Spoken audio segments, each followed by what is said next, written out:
Before we get to the show, I got a favor to ask. CityCast is surveying our listeners to help make CityCast Chicago a better, more useful podcast for you. You can head to citycast.fm/survey to answer a couple of questions. It's only 5 minutes long. And when you finish, you'll be eligible to win a $250 Visa gift card. That's citycast.fm/survey. We appreciate you. Today on CityCast Chicago, there is a new sport sweeping the city this summer, pickleball. Yes, it's growing so fast, the city is set to build 50 new pickleball courts by 2025.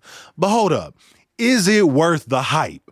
I talk with one of the athletes leading Chicago's pickleball surge, and your boy gets a lesson. It's Wednesday, May 31st. I'm Jacoby Cochran, and this is what Chicago's talking about.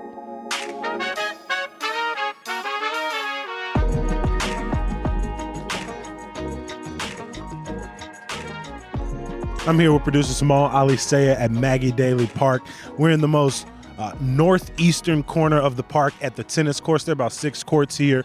What's funny is when you show up to the tennis courts, at this moment, every single person out here is playing tennis. But they also got some pickleball court guidelines here that tell you, games go to 11 points, must win by 2. I have no idea what most of this means.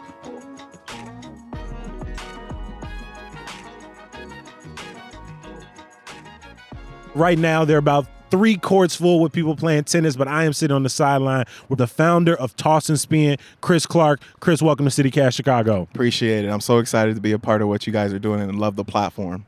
Thank you so much. We're excited to be out here. There's not a cloud in the sky. It is very windy, but I want to start with a little bit of your background. Chris, you were a Division I tennis player, right? So these courts we're looking at right now, this is like your second home.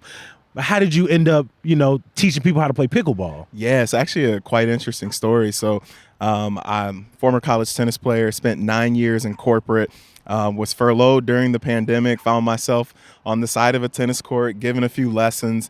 And then I said, there has to be more to this. So started Toss and Spin because I think racket sports, pickleball, tennis, it's a stuffy sport. What do you mean? I grew up watching, especially tennis, watching the majors, and it seems like a high energy, very competitive. People are back and forth, yelling on the court. So when you say stuffy, is that where does that come from? Yeah, so I think a lot of people would consider it like a country club sport. True. They would call me Country Club Chris Clark, right? Growing up, because I didn't play at a country club, but they're just like tennis. That's for country club people. Pickleball, that's for country club people. But I think pickleball is a little more progressive because it's low barrier entry sport. It's easy to you'll see today, there's no pickleball nets out here. I have a net with me. We'll set up in 2 or 3 minutes, and then all of a sudden we're playing. But we can do that in the street. We can do it in the park. We can do it in our driveway. So you really don't need necessarily a facility to play this sport. And I think that's part of the reason why it's taking off. Mm-hmm. Like I said, we started as a tennis business, and within 6 months of launching pickleball programming, like our pickleball business was 3 or 4 times the size of our tennis business.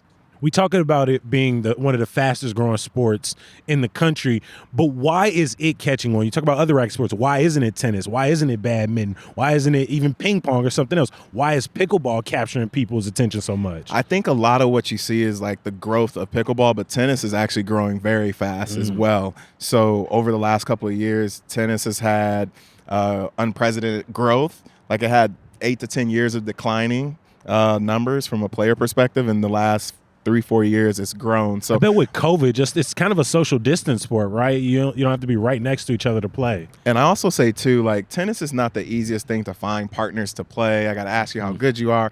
But pickleball, everybody has these open plays, so you just show up. Pickleball is one of those things you can be good at like that. Like me and you are gonna play, and you'll be pretty good right away, and then you're like, I want to play more. What's going on? Where do I play? How do I sign up? That type of thing. So in theory, 4 pickleball courts as you're looking can fit on 1 tennis court. So you can get a lot more people in the same amount. So you got 2 people playing tennis here.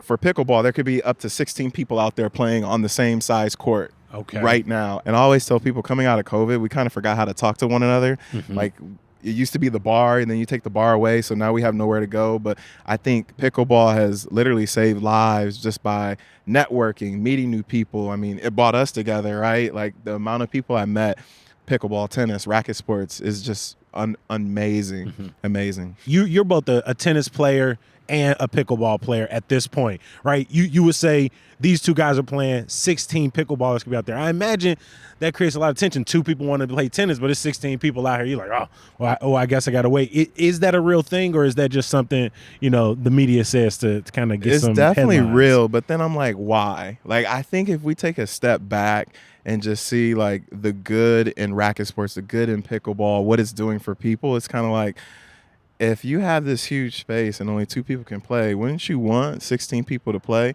Or maybe you just have to reorganize your day so you can play during the day. There's plenty of tennis courts open, by the way, if we wanted to go and play tennis as well. So I just think it's like a silly feud that is going on, I think. But people do have very strong opinions. Like, I met some friends, I'm never playing pickleball. I'm like, why not? I'm never playing tennis. Why not? What are the reasons that they're giving you? Why do tennis players not want to play pickleball? Tennis perspective, like, it's still pretty quiet out here. Once you start hitting pickleballs, you hear this ping, ping, ping, ping. Depending on where you are in the city, like, some courts surround houses, so like they get frustrated because like you're eating dinner and all you can do is hear ping, ping, ping, ping, ping. So that's like a common thing tennis players will say. It's loud. It's bringing a lot of people to the neighborhood park. And I'm like, well, that's what parks are for. They're free for we can enjoy them. On the tennis side, I think people are just, I personally think, and you can quote me, I think some of them are scared that they'll actually like pickleball and then maybe they won't play as much tennis. I literally think like that's it. But I think you can play both. You can enjoy both. But those are some of the common things you hear from players. Is there any kind of hierarchy there? Tennis players look down on pickleball players? Yeah, absolutely. I think it comes from, and what you'll see is even now tennis players are, take a week and then all of a sudden they're on the pro pickleball tour. So there's no like sport where you can just jump into and you're like somewhat good. So I feel like a lot of people, not just tennis players, will look down on pickleball because they're like, it's not a real sport. Like, I played twice and I'm like pretty good at it. Like, sports shouldn't be like that way. But I think it's okay. I think I want more people to come into the sport because it's going to present more opportunities too. Honestly, the argument people make towards any competitive activity, calling it a sport or not a sport, seems like a waste of time to me. All right, if it takes physical exertion, if people enjoy it, if people love gathering to do it, who cares about flexing what the definition of a sport is? I love that. I think you're 100% right. Like, we're out there to have a good time. And to me, that's what life is about, because life is short. Enjoy the days you have. Enjoy what you do. Enjoy the people around you. And this is another vehicle to do that.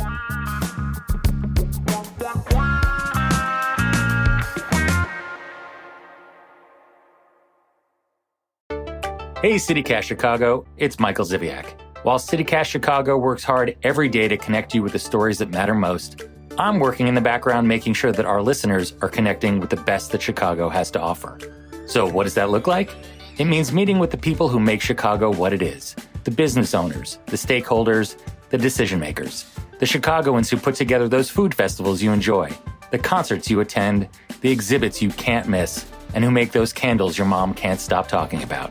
If this sounds like you, let me help you get your message out to the city's best audience with an ad right here on the CityCast Chicago podcast and on our sister daily newsletter, Hey Chicago. Shoot me an email at ads@citycast.fm and let's connect. So we talked about the craze and the energy.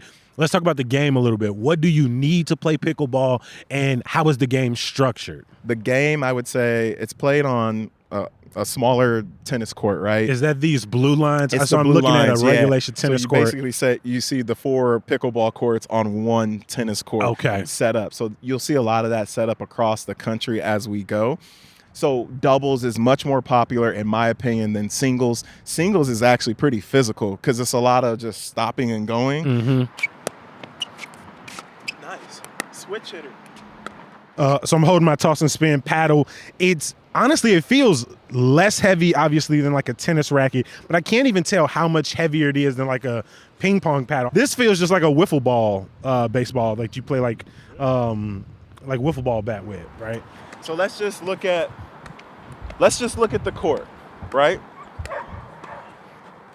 So here's the kitchen line, right? Or they also call it the no volley zone. The ball has to bounce in the kitchen before you can step into it. If not, you lose the point. So we're gonna do a little drill, and I teach as we go. We're just gonna dink over the net, and you want the ball to hit on your side and then land inside the kitchen. Okay? So we're gonna see if we can do 10 back and forth, nice and soft. Other thing I'll tell you is pickleball is a finesse game. So in tennis, you actually have to hit the ball hard, but patience and the person who hits the ball with more finesse, a little more patient in pickleball, waiting for their opportunities is gonna be the one who wins.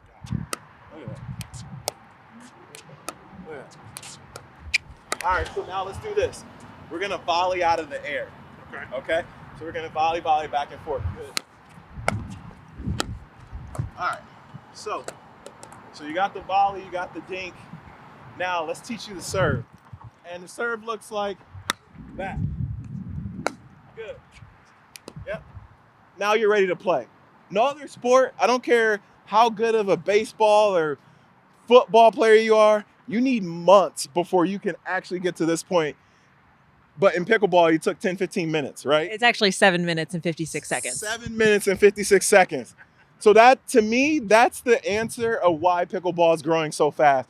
Because as adults, like, yes, we like to learn new things, but we want to play. Like, I'm trying to play.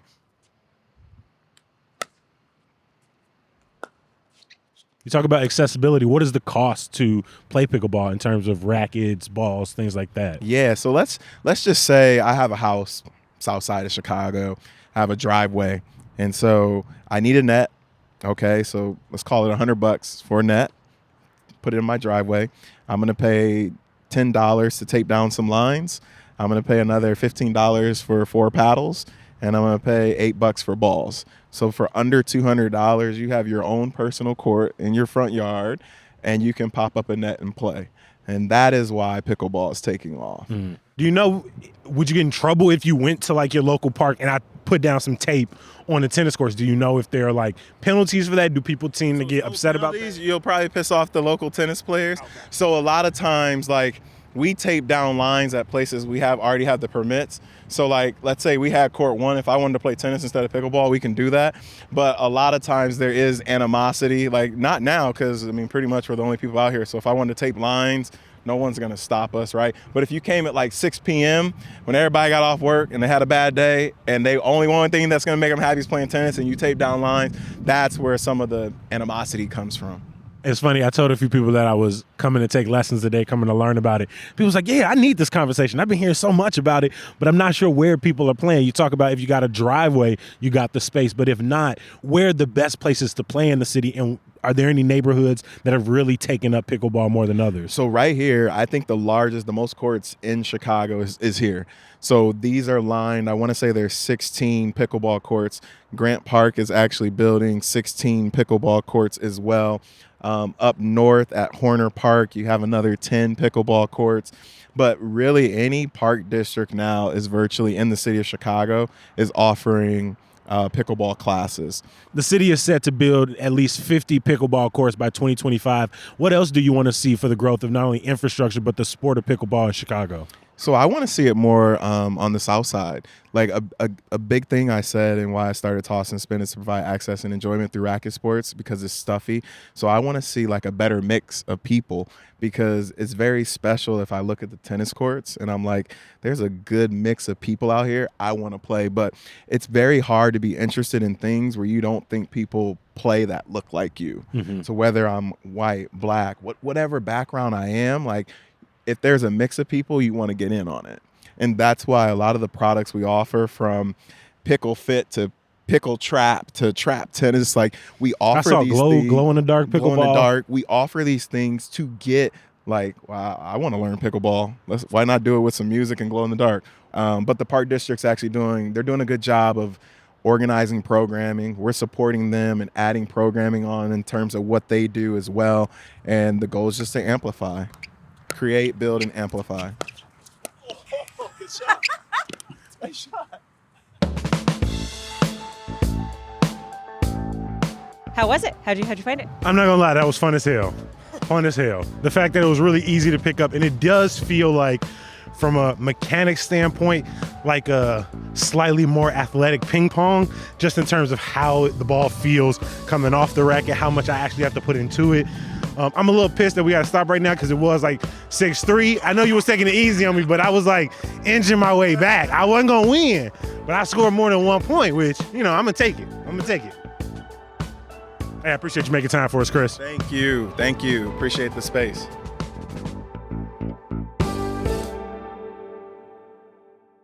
Before I let you go, a little bit of news. About 300 migrants, all families, have moved into Wright College on the northwest side, with more people expected. City officials say the community college gymnasium and atrium will house individuals until August 1st. The Bears have started demolition at the Arlington International Racecourse. It's another step towards the team goal to build a stadium and entertainment district on the more than 300-acre northwest suburban site. After 3 years closed, the Ping Tong Memorial Boathouse is open and offering kayak rentals and river tours.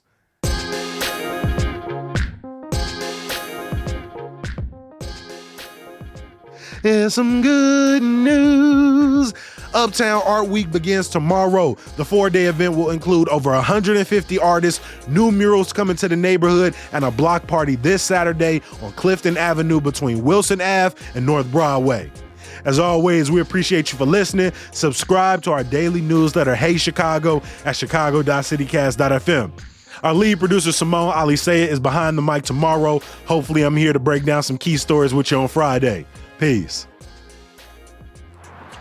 Heads up! Oh. I heard it right as I was. All right, so that's an important thing, though.